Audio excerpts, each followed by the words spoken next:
You're listening to Civic Media. You can tune into any of our live shows on any radio station across the state with the Civic Media app. Find us in your phone's app store and listen anytime, anywhere.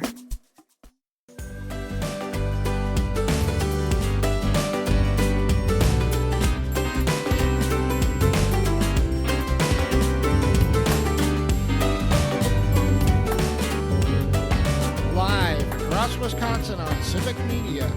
You're listening to Mornings with Pat Kreitlow, powered by UpNorthNews. Now, from our Lake Wissota studio, here is the founding editor of UpNorthNews, Pat Kreitlow. Hey, good morning. It is 7:06. Nice to have you back here up north on this Monday morning, September 22nd. Parker Olson is producing things down in Madison Studio A2, and we are joined by Dr. Kristen Lyerly, by Salina Heller, by Brittany Merlot, Civic Media meteorologist, to talk about weather on the day as well. And we have State Senator Kelda Roys joining us 30 minutes from now to talk about her run for governor. And if you missed it earlier, we'll tell you how the Brewers have done on their way to getting that pesky magic number out of the way, as Kristen highlights her Brewers jersey for your Central Division champions for the third year in a row. But now it is time. Yep. It's we get to unveil it right here at 7:07 on a Monday morning. Time for the day's first round of the Go for the Green and Gold Text to Win contest. Yes, green and gold, as in cash and jewelry. Here's how to play. The texting is done through the Civic Media app. You're going to look up a station, and you're going to hit the text button that's in there. And for the 7 a.m. hour, you have to text us this hour's keyword before 8 a.m. There will be 7, count them, 7 chances to enter throughout the day with different keywords each time. Then, of all the day's entries in this multi-state, multi-station game, one lucky winner each day will get $200 cash and a gold-plated chain. Then, one really lucky winner for the whole 2-week contest will win this grand prize: 2 club-level indoor seats to see Green Bay versus Minnesota play some football. It's a Green Bay home game on November 23rd at noon, plus a gas card to get you to the game. Total value of this grand prize package is more than $1,500. Now, the fine print, because it's the first time we're doing this. Each entry will get a return message giving you a way to earn another entry linked to a specific activity, such as signing up for a newsletter. Each activity can only be done once. Winners will be contacted by Civic Media within 5 business days, first by text. Full contest rules at the Civic Media website, civicmedia.us/contest-terms. All right, you ready? Here's this hour's keyword to text us before 8 a.m. The keyword is new, N-E-W. New. Text that before 8 a.m. to be part of the Go for the Green and Gold contest. Your next chance to enter will be during the 9 a.m. hour of Matt and Air on air. 7:09 now as we head over to meteorologist Brittany Merlot. It was thunderstormy, keeping some of us from getting a full night's sleep across Wisconsin, but we're now, because it's the first day of fall, I get to use this line. Well, Brittany, it ain't snow yet. Ah. Yeah. Oh, that's true. Okay, It's pre-snow when the leaves little fall. victories, right? Yeah. So, happy fall almost. Happy fall, y'all. One of my favorite seasons. Unfortunately, though, we're starting it off a little dark, a little dreary, very foggy in places. Dense fog advisory until 10 a.m. to almost noon in some spots where this thick stuff is going to be hanging around. It's off of Lake Superior right now, also off of Lake Michigan, moving its way a little bit inland there into the Fox Valley. So hard to see. Drive safe this morning. Temperatures are in the mid-50s north to mid-60s south. And highs today will hit the mid-60s north and probably scrape about 80 degrees into areas towards Madison and down south towards the state line. So we've got a blob of rain moving across the state. It's covering Rhinelander, Wausau, into Stevens Point, over to La Crosse, and it's starting to get strong into Toma, where Matson and Reedsburg, you're now in a severe thunderstorm warning, where you could see winds up to 50 to 60 miles per hour and maybe some hail too. So Most of these are not expected to be severe, but there is that chance as this front is just stalled over the states. It's draped from La Crosse all the way pretty much to Sheboygan right now. So a lot of the rain today is going to stay north in the morning, but then this afternoon, after that line moves off to the east, a little tail is going to form in central parts of the state, and that is going to sweep south as we go through this afternoon and evening. So the rain will hit Madison and Milwaukee area later tonight. Continuing through the overnight, you could still see some lingering south in the state tomorrow morning before we start to dry out by the afternoon. But up north, you're going to be dry all day tomorrow, and temperatures stay comfortable in those low to mid 70s for the rest of the week, and it looks rather dry too. So after this system passes, it looks brighter ahead. Lots of fall colors popping too. I was going to say, I hope so, because Mhm. this system has been especially annoying sitting here Yes. as it has the whole weekend. But what it hasn't done is it hasn't like been one of those systems where it blows all the leaves off the trees before you even get a chance for them to change colors and enjoy it. Right. And So that's usually the case here for us. So it thankfully it did often not. it often is. So we've still got some time to enjoy this first day of fall, and we've been asking people to share with us what do they love most about fall in Wisconsin. What is it that they love to do?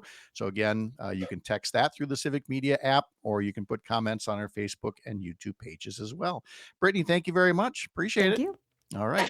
Hey, remember, sign up for all kinds of newsletters here. The Up North News Daily newsletter. There's also my Sunday morning one with a question of the week, where I say, if there is a government shutdown next week, as is quite possible, whose fault will it be?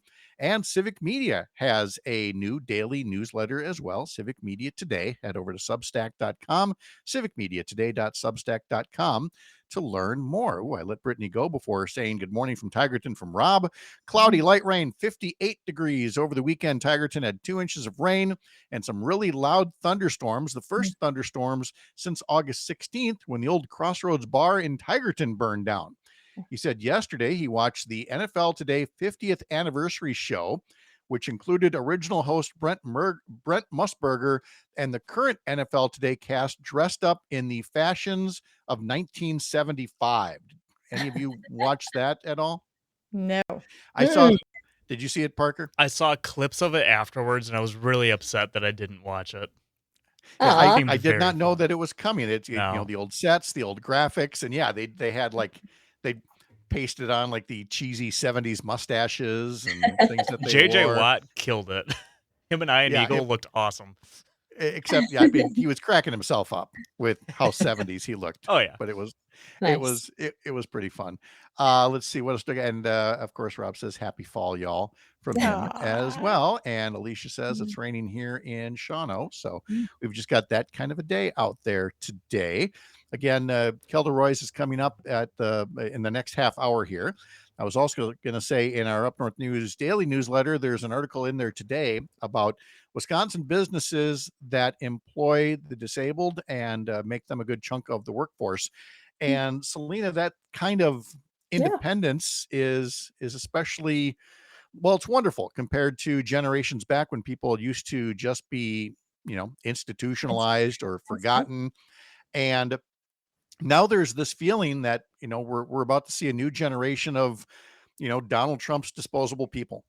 Because I mean, to him, the people that count the most are the ones who are well off. And he's under the mistaken belief that they are well off because they're somehow better, somehow more essential. They're the ones who deserve help, quote unquote, like tax breaks. And look, for the rest of the political class, they think if you're not doing well, that's on you. Maybe you can live off the benevolence of others, but not through anything done collectively through the government, like Medicaid helping people with disabilities. So Selena's got a report that you can see on her social media that helps put a face on these people that so many people in politics now consider to be disposable. And in this case, we're talking about a young man named Josha Kreitz Kumal and his mother Rachel Kreitz, and that's the mom that you talked to, all about what the good services are that these programs through Medicaid do.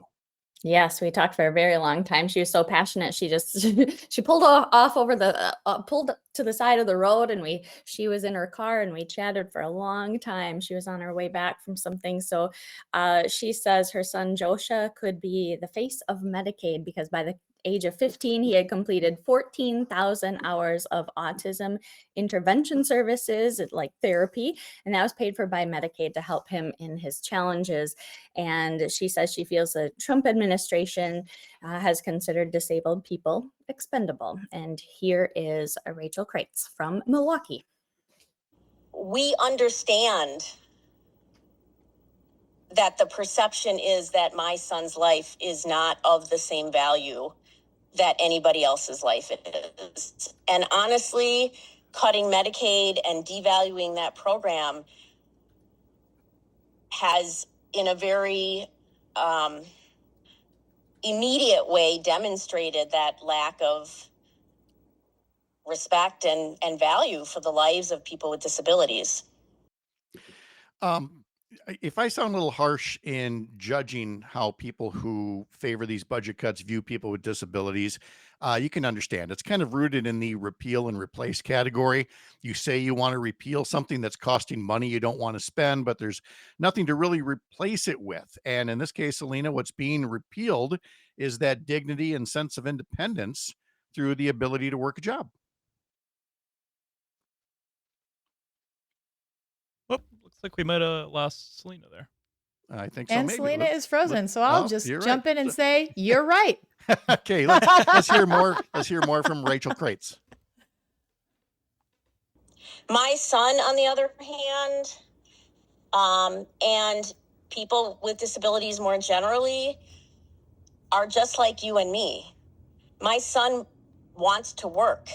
That is his goal upon graduation. He will tell you he wants to be professional and independent. What's your goal for today, Josha? What do you want to do at work? I want to be professional and I want to be independent. And he's working very, very hard to be exactly that. But to be it, he requires vocational support. He has a job coach that is paid for through Medicaid. He will show up at work as much as he can. He's currently working 3 different jobs and he loves it.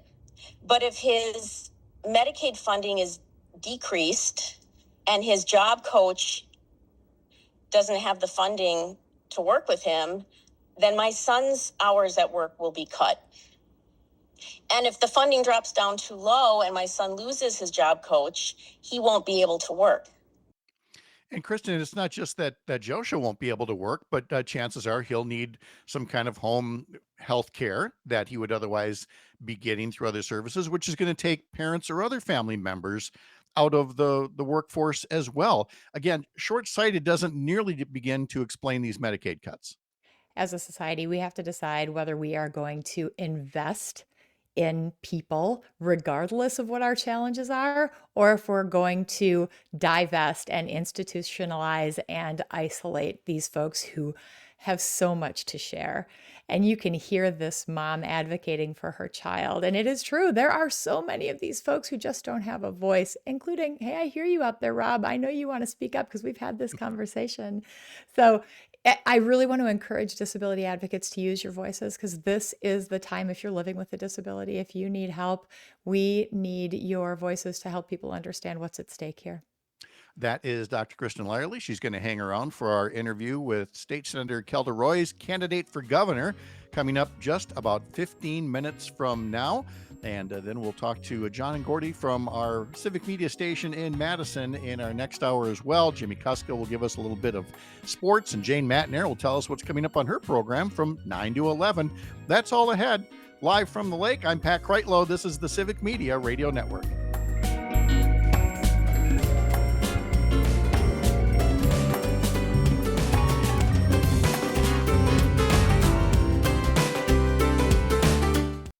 You're listening to Civic Media. Stay up to date on the latest news and information for your local community and Wisconsin by signing up for our free email newsletter. Visit civicmedia.us/email to get started.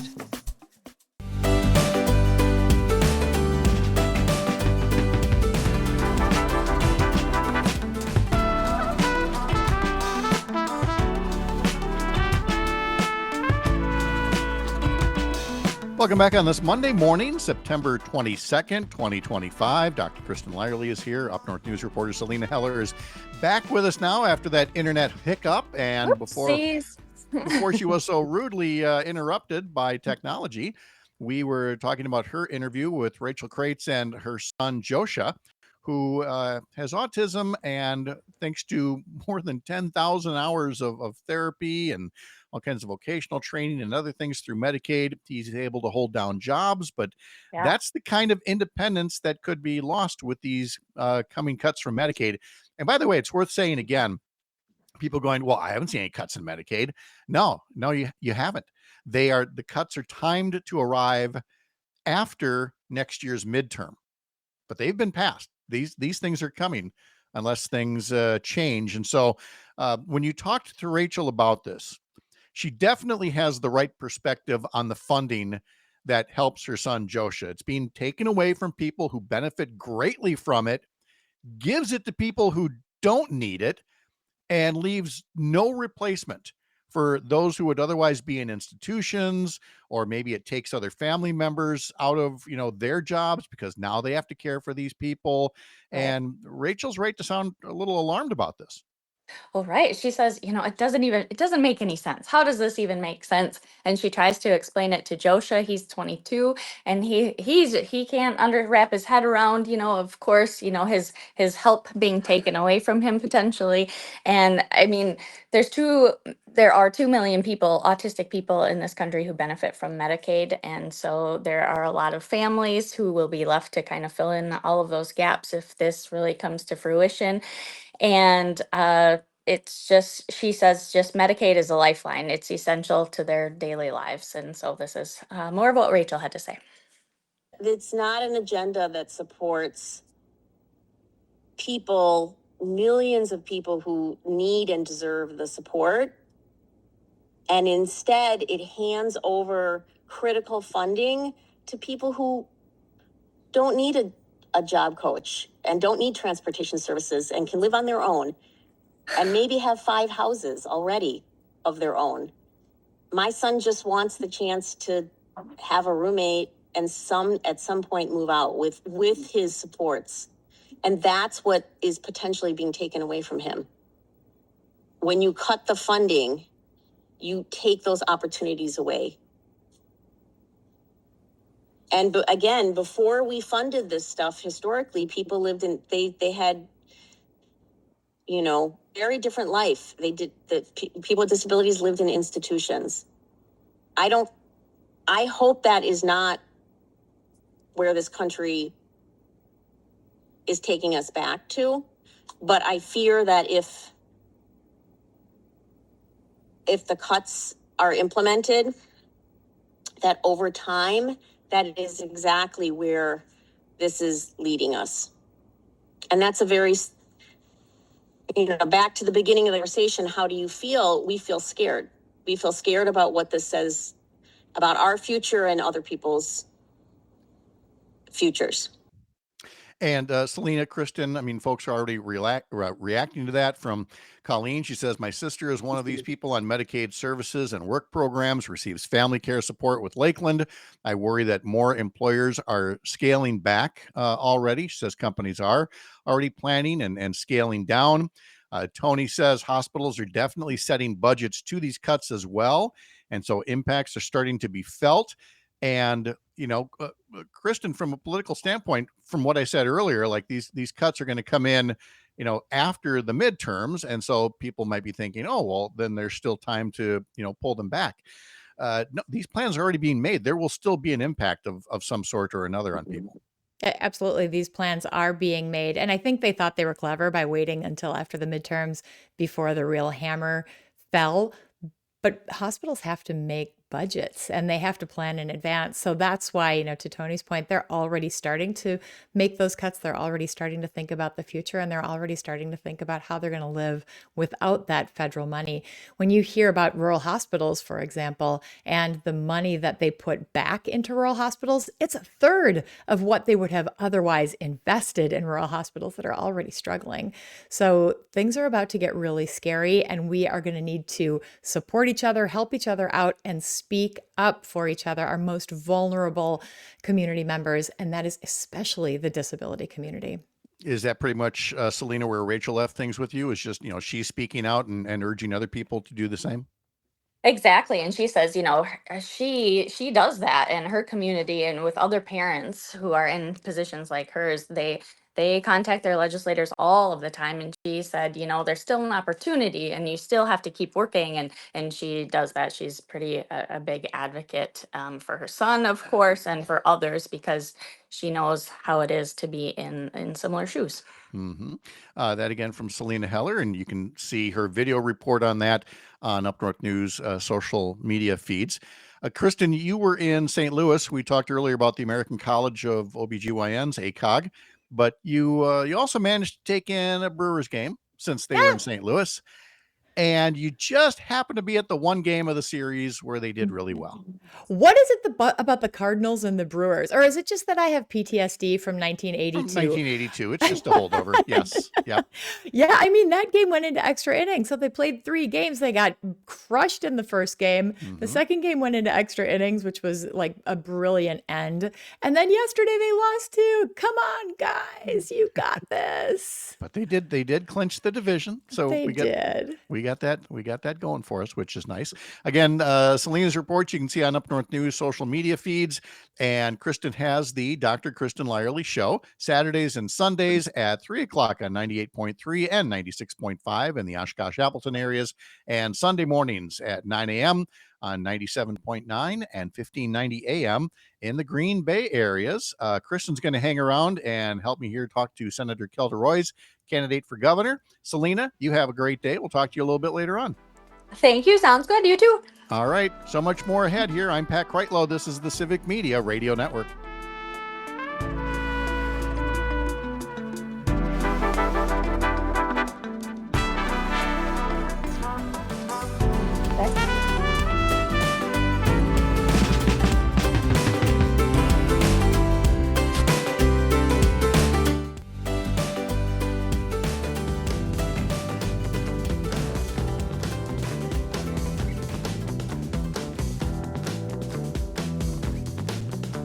Nice to have you back here at 7:35 on a Monday morning live from Lake Wissota on the Civic Media Radio Network, where this hour we have kicked off a new round of our Text to Win contest. This one's called Go for the Green and Gold. There's a green and gold to be won every day. 7 chances to win throughout the day, different keywords each time. Text in those keywords each day. Of all those entries, somebody's going to win $200 cash. That's the green. And then there's a gold-plated chain as well. And then of all the entries, all of them out there, one lucky winner is going to win 2 club-level indoor seats to see Green Bay versus Minnesota. It's a Green Bay home game on November 23rd, a noon game, plus a gas card to get you there. So before the end of this hour, you've got to text in NEW, N-E-W. Head to the Civic Media app, call up one of the stations, use the text feature, and text in the word NEW, N-E-W. Senator Kelda Roys is going to join us in just a moment, but first, with Dr. Kristen Lyerly here as well, I asked people at the start of the show in honor of fall beginning this afternoon, what's so great about fall in Wisconsin? And Jim in Brookfield, I find the change in climate the most enjoyable part of fall. The bright colors on the trees, cooler temps, a lower sun angle make being outside a nice fall experience. I will be outside as much as possible this fall while recovering from knee surgery with coffee and apple crisp. So, fellow knee replacement person, Kristen Lyerly, I think he's got a good idea. I like your style, Jim. Especially the apple crisp. Oh, yeah. We're going to oh. make a visit down to the orchard later today, I think. Yeah, I love this time of year. Sherry made a second batch of apple crisp because apparently somebody inhaled the first batch. Possibly the guy she's married to. Who could that have been? Who could that have been? Great for breakfast. Just hey, it's Build a Better Breakfast Month, apple crisp. And it's how I build Hobbit a better Day. breakfast. Yes, So you get to do it twice. 2 breakfasts are great. Here comes Senator Kelda Roys joining us as well, candidate for governor for all of 1 week now. Senator, nice to have you here. Good morning. Great to be with you. Yeah. So 1 week in, no regrets. You're going to keep going? Absolutely. Yeah, it's been just a wonderful week.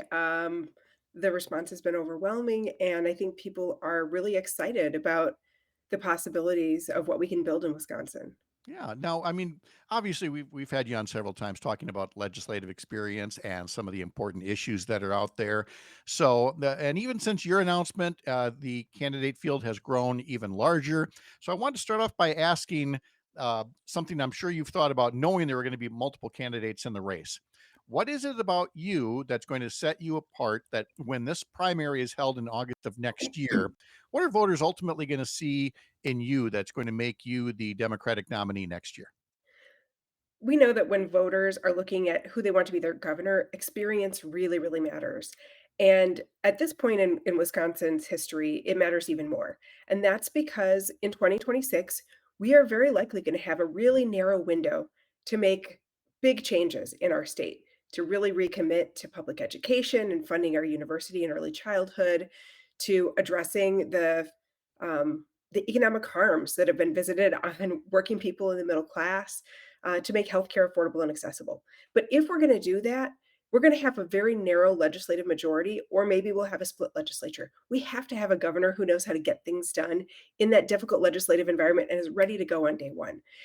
So that's me. If you look at my career of over 20 years, I have been able to make big progressive changes on a whole range of challenging issues like reproductive rights, healthcare, criminal justice reform, on in these various types of legislative environments. And I think that length of time, that record of making change as an advocate, legislator, attorney, small business owner, I think that really sets me apart. I hear you making sure that you hit both sides of what you would call, I don't know, the electability question, both for the primary and in the general election, in that there has to be a desire to go bold on issues if Democrats, especially if they have a trifecta with the Assembly and the Senate. But if they don't, there also has to be the side of the equation in the general election of being able to get things done. And you believe that you can be the best of both worlds when you go through a primary campaign.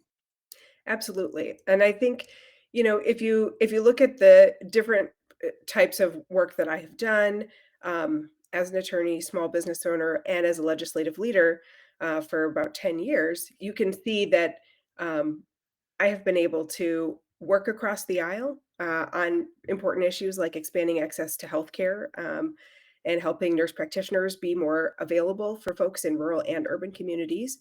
But I've also really been a champion on issues that matter a lot to Democratic primary voters, like reproductive freedom, like public education, like childcare and paid family leave. And those issues, I think, are going to be broadly popular in the overall electorate, but they're also going to be very important, I think, for Democratic primary voters when they're looking at the field and saying, who do I who do I think not just agrees with me on the issue, but actually has a plan and knows how to get it done and has the experience to thread that narrow, that small needle and get things passed quickly, because we know Republicans have dominated the legislature for 30 of the last 32 years. They've controlled at least one house and they have blocked so much progress.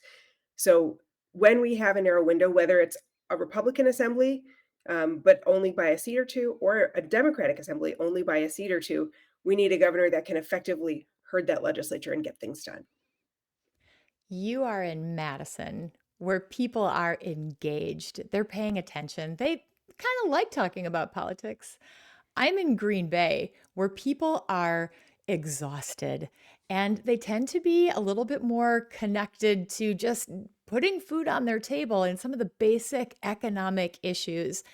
How do you message to folks outside of places like Madison and Milwaukee, where people really don't love what's happening with politics, but still are struggling with so much of the fallout from the political decisions that are being made?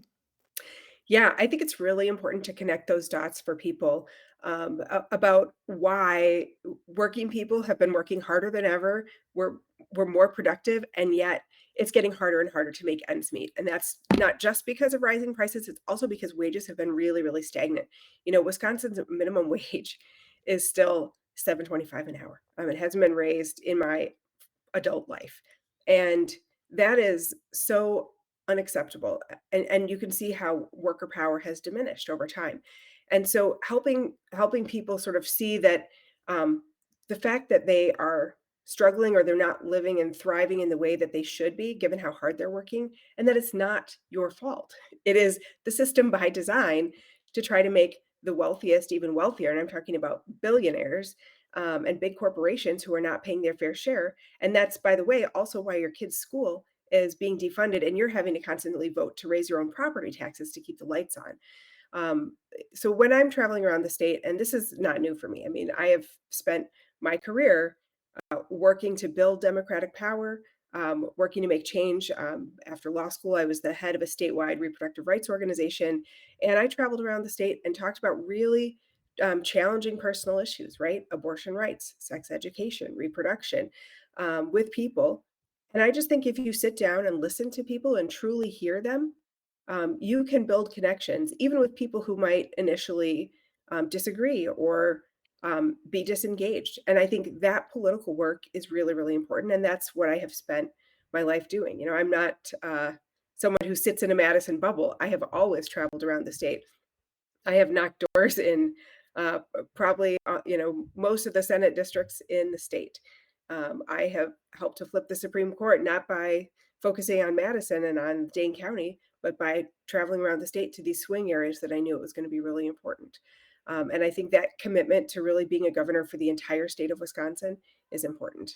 We are talking to State Senator Kelda Roys about her run for governor. And Kelda, you can put on your legislator hat as well on this one because we are now in the fall session of the legislature. And with the state budget being done, we turn to other bills that are out there. Republicans have put together a package of bills dealing with education. Democrats have put together a package dealing with education. And there seems to be pretty clear differences between Right. the packages and how they prioritize educating our kids and being fair to our taxpayers. That's right. I mean, the Republicans straight up said that what they're looking at for our schools is school closures, it's consolidation, and it's continued underfunding and privatization. Um, and I think that's really offensive because every kid in Wisconsin, it is their birthright to get a good public education. And it shouldn't matter who you are, where you're from, the zip code you're in, how much money your parents have. The quality of your education should not be contingent on those things. Democrats believe that public education is essential for every student and that we have to make sure that our students and teachers have what they need to succeed. Money is a part of it. I mean, you can't do it without money, and our kids have not had even an inflationary increase in our schools for 15 years. But it's not just money, right? It's also about making sure that students and teachers are equipped to succeed. And so that's things like getting distractions out of the classroom, making sure that teachers have adequate professional development time.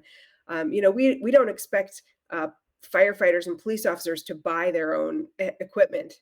And we have all kinds of programs to help people get the training that they need. But for teachers, we're happy to just make them pay out of pocket and take their own personal time to do it. And I think, that's one of the things that's contributing to the teacher retention crisis, in addition to obviously the changes that were made in Act 10 that have made it very, very difficult for teachers in the classroom. As the mom of a public school teacher, yes, that is also entirely true. And Hmm. I want to shift to something a little bit more personal. You have a whole pack of kids. I have a whole pack of kids. And Yes, we do. yes, I mean, together we've got teams, like we could compete. Yes. And when you listen to your kids, like they inform so much of the stuff that I do because they're paying attention and they and their friends have ideas about the future that they want to see. How do your children, how does your family inform you as you are moving forward in this really, I mean, this is an incredible thing that you're doing and it's very challenging. So how do your kids see this and help you on your path?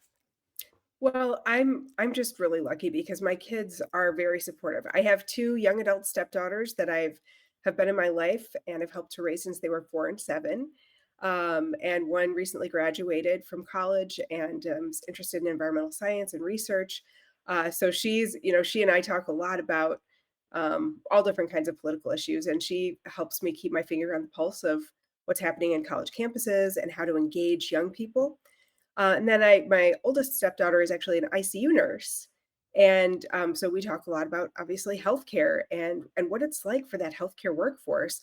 We talked about how teachers have been squeezed, but boy, our healthcare workforce is really being run ragged as well. So figuring out how we get more young people in that healthcare pipeline and how we can retain the healthcare workers that we have. And then I've got three little ones that are 11, 7, and 4. So I have childcare and early childhood, and seeing the incredible work that our childcare educators do to get kids ready for school, to help them learn how to solve their problems without biting or hitting, to teach Did you kids say how to that put to their the snow boots legislature on. too, by the way? Just, Sorry. tell that to some of the legislators too. Just Yeah. because honestly, it sounds like there's kids in the back seat bickering sometimes to hear things from the other side of the aisle. Learn more at Right. keldaforgov.com. Head over to Facebook and Instagram at Kelda Roys is the handle there. State Senator Kelda Roys, always great to connect. Safe travel. Stay in touch. Thank you. All right. When we come back in our next hour, we will be talking about Madison Matters with our civic media friends, John and Gordy. Jimmie Kaska has an updates with sports as well. I'm Pat Kreitlow. This is the Civic Media Radio Network.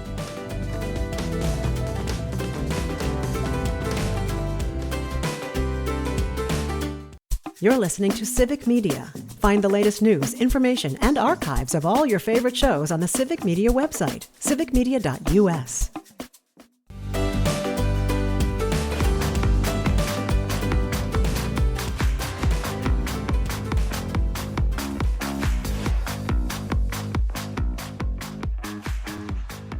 Before we bring Jimmie Kaska and Kristen, before you go, I wanted to bring up a comment from Tony who talked about Ashland proposing a 4-day school week for budget reasons. How can working parents handle that? There already is no daycare available.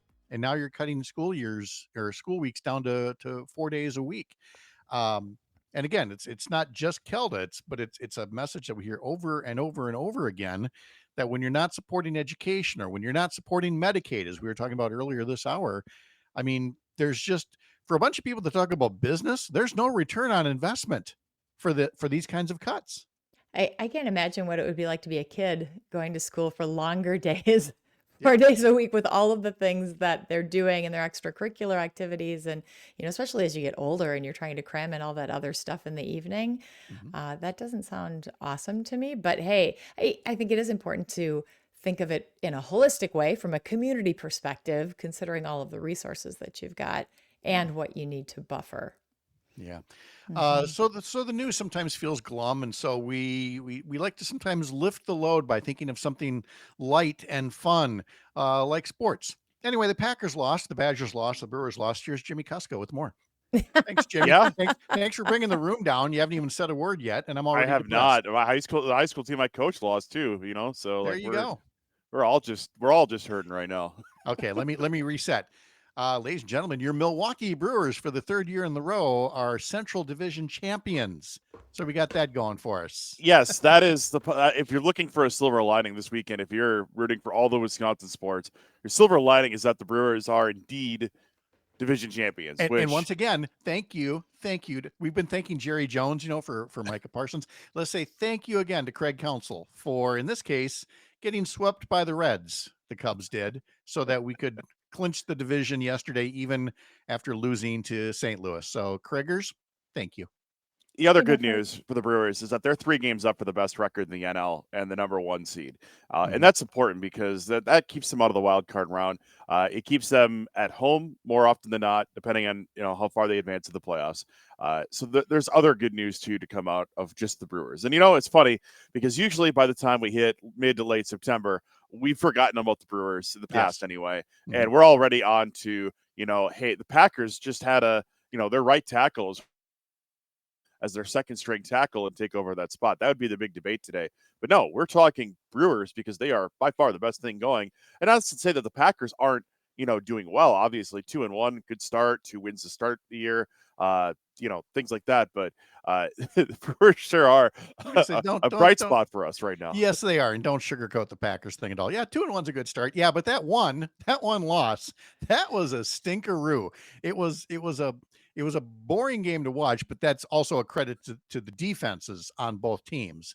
But okay, you're more of a football guy than I am. Okay. I totally get this. You got 6 minutes left. Just run out the clock. Emphasis on run, don't fumble the ball, and maybe don't throw it into the hands of the other player. And Jordan Love talks about it being a miscommunication thing. I just think it's more of a coaching thing. Is you're handing the ball to Jacobs the whole game. Just keep running it.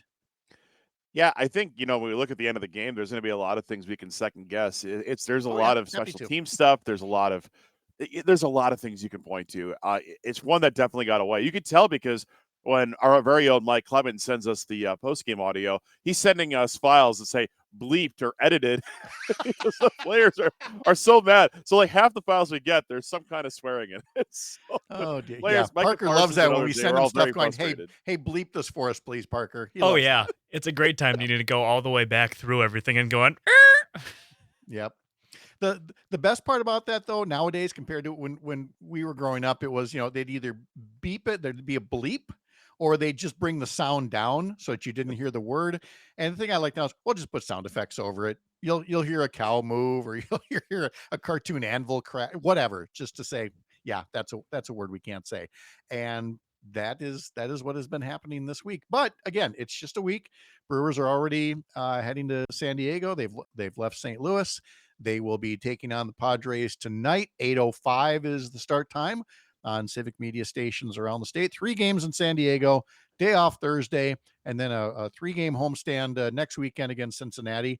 And then we get to thinking about the postseason. So, They get a week off after that. If things hold, they're 3 games up for that top record. They would have the whole week off from the wild card round and come back to work Saturday. And I think, for the Brewers, I mean, they really peaked in the middle of the year, right? They were really dominant in the middle of the year. This could come at a great time given, how banged up they've been getting in the pitching, especially the bullpen. So this comes at a pretty good time. But, there are some fun things to watch this week. The Brewers-Reds game on Saturday has been picked up for a national broadcast. So I think people are really trying to tune in and see what the Brewers are going to bring to this postseason. And then the Packers, they head to Dallas for next Sunday night. So they won't be home. Kristen's got more time to recuperate the knee because then they have a bye week. So they're not at Lambeau again until October 12th, Sunday. Yeah, they're going to stretch. They They play once at home in like a month, a month and a half. It's crazy. Yeah. Well, they knew Kristen's got to heal up, because she loves Right. to ride her bike all the way out there. That'll be fun with the Micah Parsons thing, the Dallas game. Yes, it will. How many times do you think they're going to put up Spencer Young's Packers fence with the sad Jerry Jones face over there? Like that's going to be on TV like a million times this week. That's okay. Especially if it works out. If it doesn't work out, then we'll hear about, oh, you jinxed it and blah blah blah. But I'm looking forward to this. I really am. Dallas is that's the team you want to beat. And I love that when Dallas was playing Chicago and like, oh, these 2 storied franchises. Like, no, both franchises are a shell of what they used to be. So more so when you take Mike out of there. Hey, one more time reminder on the new Go for the Green and Gold Text to Win contest. You've got less than a minute to text us new NEW, and there will be more chances to win throughout the day and over the next couple of weeks. Jimmie, thank you very much. Appreciate it. We'll talk to you on Wednesday. Talk to you Wednesday. And Kristen, of course, has the Dr. Kristen Lyerly Show. You can get it as a podcast or catch it over the weekends on civic media stations in Green Bay, Oshkosh, and Appleton. Thank you, Kristen. Have a great day. Thank you, my friend. Have a great week. All right. Yes, we'll talk to you a little later. All right. Our friends John and Gordy from our civic media station in Madison coming up after the news. This is the Civic Media Radio Network.